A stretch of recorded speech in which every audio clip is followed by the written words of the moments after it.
Assalamualaikum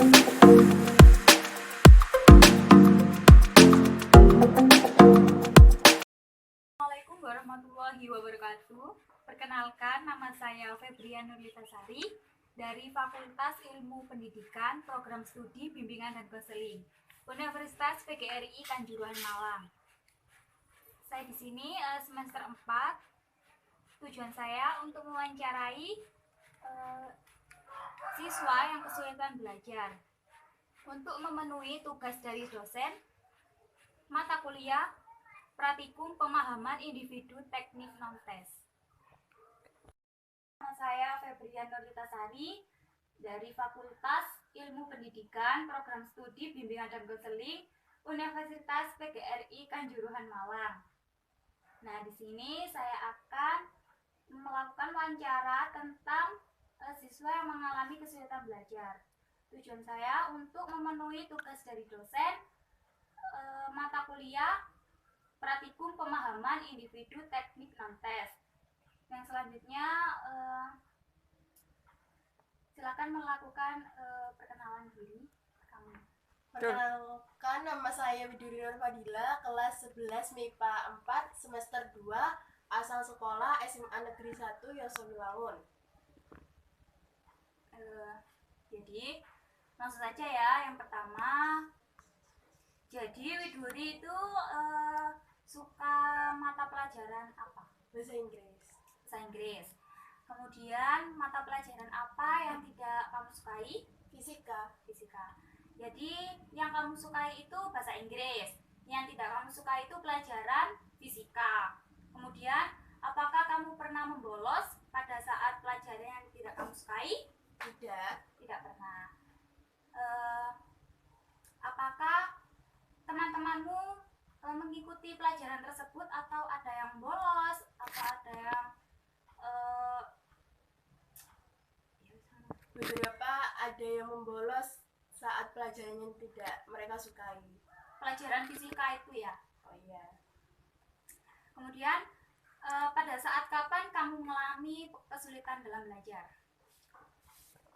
Saat mata pelajaran fisika tersebut. Oh, begitu ya. Kemudian mengapa kamu bisa mengalami kesulitan dalam belajar? Karena guru mata pelajaran di kelas menggunakan metode ceramah saja, tidak menggunakan metode tanya jawab seperti itu. Oh, jadi di kelas itu guru mata pelajaran fisika menggunakan metode ceramah saja, bukan menggunakan metode dengan cara tanya jawab atau misalkan dibagi kelompok-kelompok gitu, tanya jawab. Tidak, hanya ceramah gitu saja. Oh, jadi murid itu siswa sering bosan gitu Iya, ya? makanya nggak nyantol gitu. Ya, terus selanjutnya bagaimana sih cara kamu untuk mengatasi kesulitan dalam belajar saat ini? Biasanya saya dan teman-teman itu membentuk kelompok belajar. Oh, jadi kamu sering sharing-sharing dengan teman gitu, tanya jawab sama teman-teman begitu ya? Iya. Ya. Baik, kemudian gaya belajar yang seperti apa sih yang kamu lakukan tiap hari? Gaya belajar visual. Gaya belajar visual itu dengan cara melihat gitu ya? Iya. Kemudian setelah gaya belajar yang seperti itu atau gaya belajar yang visual, apakah masih ada kesulitan dalam belajar? Tidak ada. Ya, kemudian cara atau strategi apa sih yang Bapak Ibu guru lakukan pada saat mata pelajaran di kelas?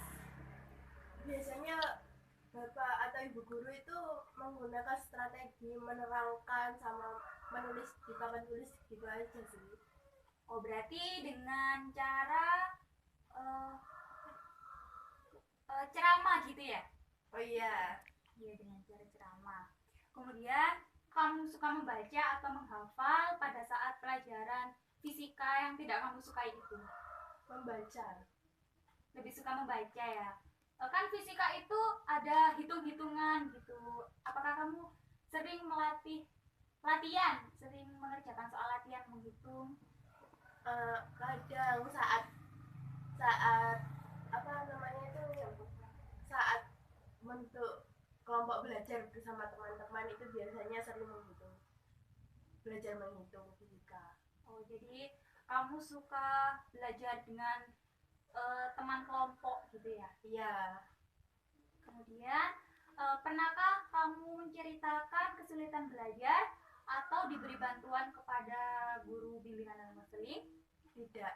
Tidak pernah. Tidak pernah konsultasi sama sekali? Tidak. Tidak pernah. Ya. Saya sebagai mewawancarai Widuri, terima kasih banyak atas waktu yang sudah diberikan.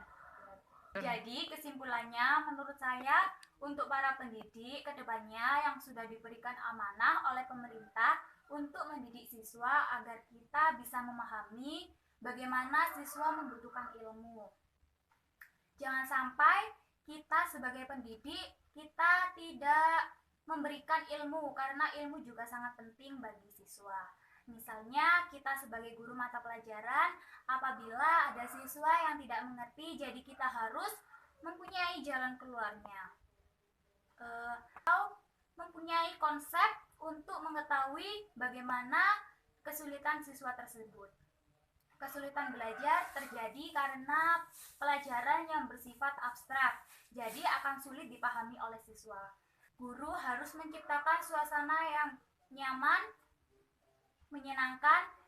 Mungkin itu saja yang bisa saya sampaikan, kurang lebihnya mohon maaf. Wassalamualaikum warahmatullahi wabarakatuh.